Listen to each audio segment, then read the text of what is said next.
Good morning बच्चों इससे पहले मैंने आपको भाषा क्या होती है ये बताया था। अब मैं आपको इसके रूप के बारे में बताऊंगी। विचारों के आदान प्रदान के तरीकों के आधार पर भाषा के दो रूप होते हैं। पहला होता है मौखिक, दूसरा लिखित।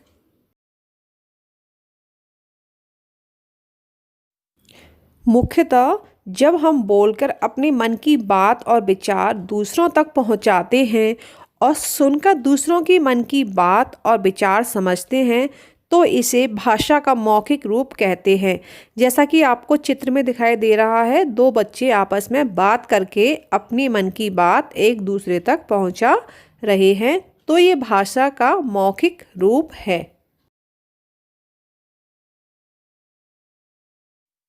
लिखित भाषा, जब हम लिखकर अपने विचार दूसरों तक पहुंचाते हैं और पढ़कर समझते हैं तो यह भाषा का लिखित रूप कहलाता है।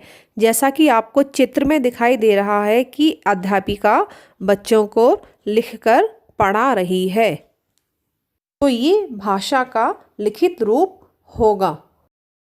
वैसे तो मुख्यतः भाषा के दो रूप होते हैं, मौखिक और लिखित, पर कुछ जगह हम तीसरे रूप का भी प्रयोग करते हैं जो कि सांकेतिक भाषा है, जो इस प्रकार है।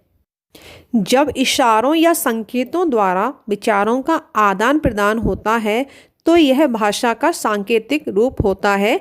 जैसा कि आपको चित्र में दिखाई दे रहा है, एक ट्रैफिक पुलिस वाला सब गाड़ियों को इशारे से बता रहा है, तो यह भाषा का सांकेतिक रूप है।